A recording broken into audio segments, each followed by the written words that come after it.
Assalamualaikum warahmatullahi wabarakatuh. Perkenalkan, nama saya Amalia Laili Makfiroh. NIM E2019-2224 dari Prodi Ekonomi Syariah 5. Di sini saya akan memberikan tanggapan dari penjelasan Bapak Wadud mengenai perkembangan peradaban Islam pada masa pemerintahan Muawiyah, di mana beliau menjelaskan bahwasanya dinasti Bani Umayyah ini merupakan pemerintahan kaum muslimin yang berkembang setelah masa Khulafaur Rasyidin yang dimulai pada tahun 41 Hijriah.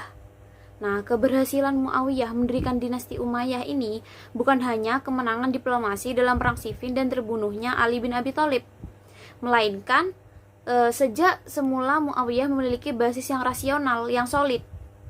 Nah, sebagai landasan pembangunan masa depan.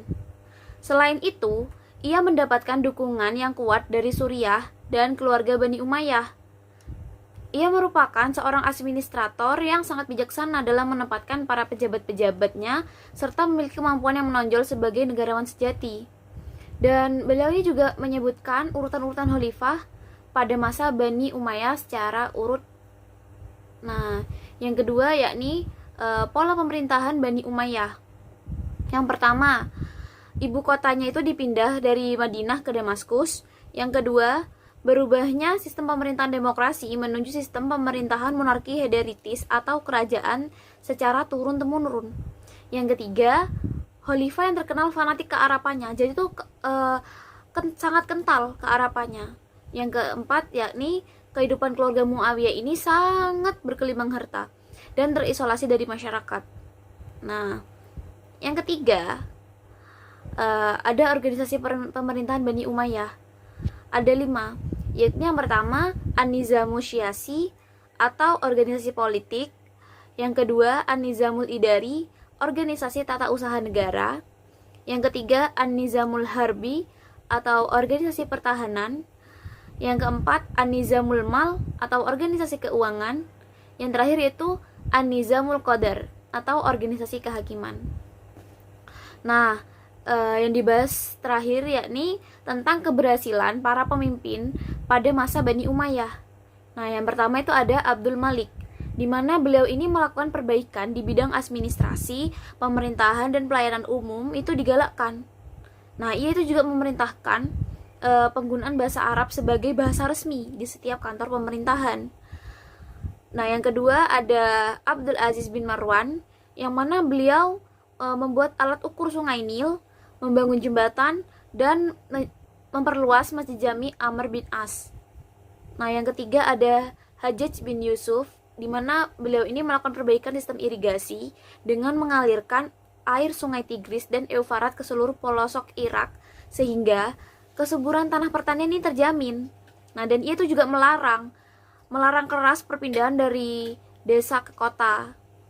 Nah, dan beliau ini juga dalam kehidupan ekonominya pun dibangun dengan memperbaiki sistem keuangan, alat takaran, alat timbangan, dan ukuran. Yang keempat ada Al-Walid, di mana beliau ini sangat memperhatikan betul rakyatnya dan memberikan kesejahteraan kepada rakyatnya. Dan ia juga mengumpulkan anak yatim, yakni dengan memberikan jaminan hidup dan menyediakan guru untuk mengajar mereka. Dan ia juga menyediakan pelayanan khusus bagi orang-orang yang cacat, dan juga mendirikan bangunan khusus orang yang kusta agar itu mereka dirawat sesuai dengan penyakit mereka. Nah, begitu. Nah, yang terakhir ada Umar bin Abdul Aziz, di mana pada masa ini itu adalah masa puncak kejayaannya, yang mana beliau ini dapat menyetop oknum-oknum pejabat yang korupsi. Nah, yang pertama dilakukan ialah harta yang dimiliki oleh keluarga itu dikembalikan kepada Baitul Mal. Nah, yang kedua, melakukan pemecatan terhadap pejabat yang sewenang-wenang. Yang ketiga, pajak ini dibebankan kepada non-muslim ini dikurangi. Nah, dan pajak yang diberikan kepada kaum muslimin itu diberhentikan, sehingga banyak umat non-muslim ini berbondong-bondong masuk ke agama Islam, seperti itu. Dan ada juga melakukan perbaikan lahan pertanian, penggalian sumur, dan pembangunan jalan. Ada lagi orang yang sakit itu mendapatkan bantuan dari pemerintah. Dan yang terakhir, pada saat itu ada Dina Pos itu diperbaiki agar tidak hanya melayani pengiriman surat resmi pada para gubernur dan pegawai khilafah, tetapi melayani pengiriman surat dari rakyat juga, sehingga beliau ini sangat mengedepankan dialog daripada peperangan seperti itu.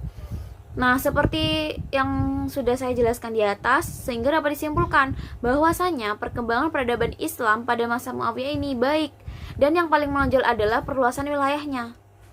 Nah, sekian mungkin itu yang dapat saya sampaikan, kurang lebihnya mohon maaf. Nun kalami wa mesturun, assalamualaikum warahmatullahi wabarakatuh.